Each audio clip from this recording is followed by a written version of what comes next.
I found out Holly was pregnant when I was 17 years old.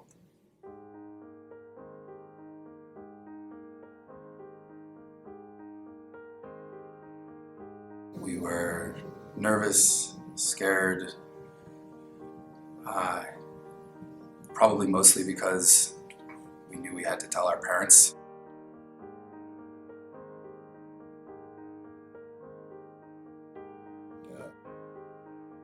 I remember I was thinking about this, and I think it's very much like being in a car accident.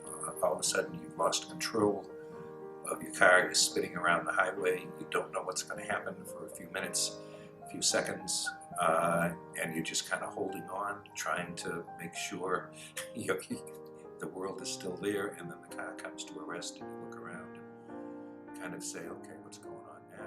It sort of felt like that, but much bigger. We really didn't know what was going on. We just sort of knew we did something wrong. We were old enough to realize it was a very big deal, but we could only know so much, obviously.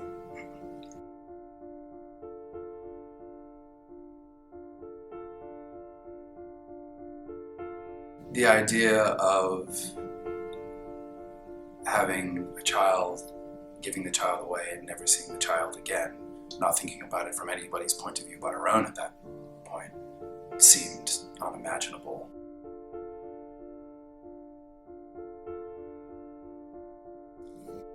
The first agency we went to was a closed adoption service, and we walked out of that meeting knowing that that wasn't going to happen. It wasn't an option. It didn't feel right. It just wasn't right. We got put in touch with a more progressive organization, and we were introduced to the concept of open adoption.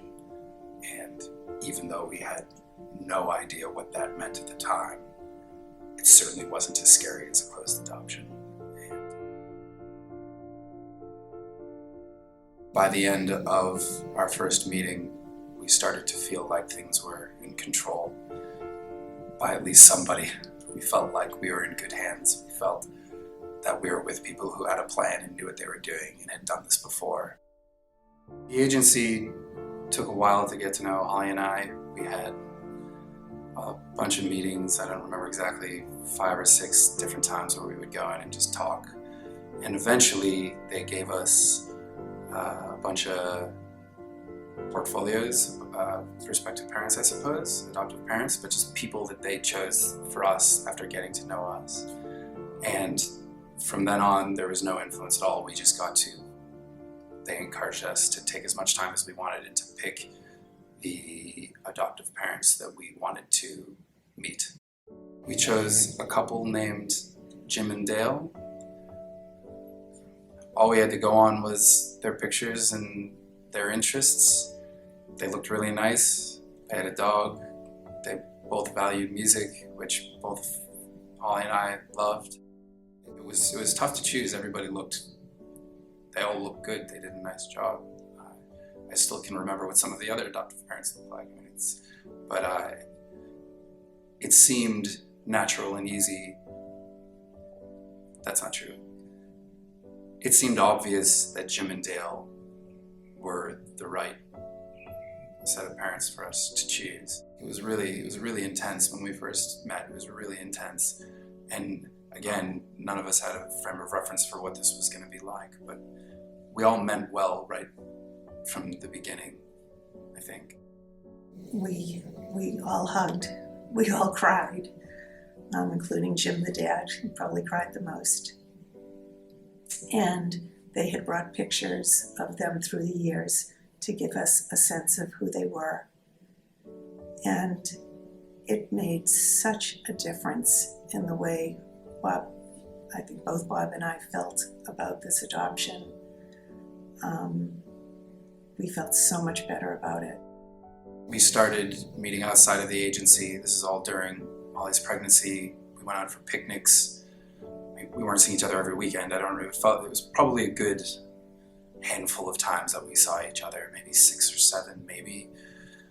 The very last time we got together, we had all felt we had gotten pretty close. We had all made ourselves very vulnerable to each other, I think, without even realizing it. Then Emma was born. It was really intense. Again, nobody knew what to expect. I don't know that anybody ever knows what to expect, but at that point, I was 18 and Holly was 17.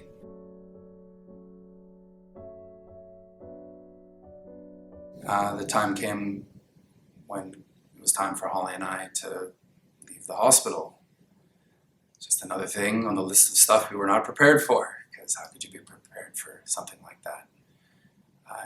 It was very difficult. During the time, I think I just sort of steeled myself to essentially help Holly out. I mean, it was probably easier for me to just focus on her than myself, but we were walking away from our child. That's how it felt. There was no joy on that day. It was, at risk of sounding morbid, it felt more like a funeral than a celebration at that point. I mean, it was just gut-wrenching. What was interesting is we left, we went home, and for some reason, we sort of all got it in our heads, the whole family. Everybody was there supporting us, which was good. We got it in our heads that we had just left Emma there unattended.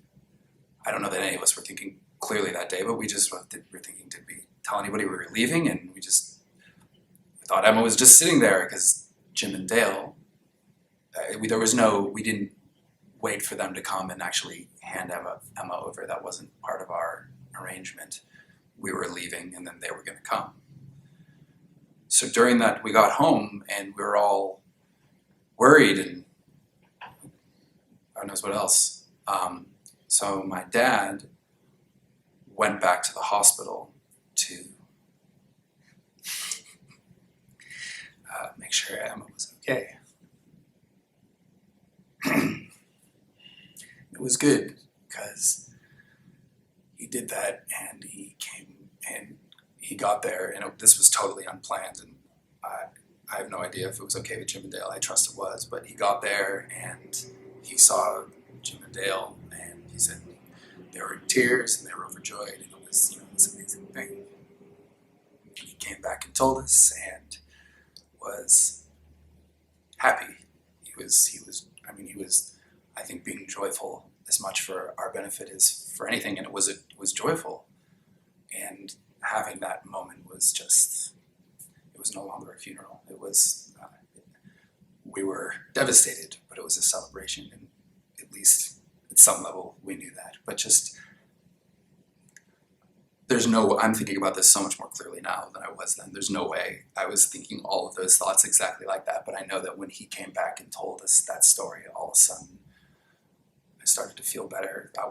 I guess that was almost the first connection in a way post Emma. That was like after she was born, that was the first link in the open adoption. It was just by happenstance, my dad going back, and that's it. It's good. After Emma was born and went home with Jim and Dale, we received photos and even a little video, just like we were told we would. And it was nice. It was nice to get to see what she looked like as a baby and to see her happy at home. And there was already a level of trust being created. There's already a level of openness being created right from the beginning.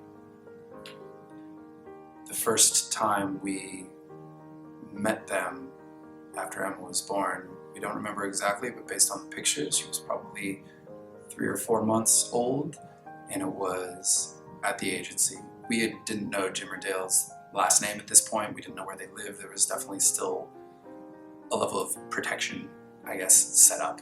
When we met them at the agency, we walked in and met Emma. There she was, and we saw Jim and Dale, and it was surreal.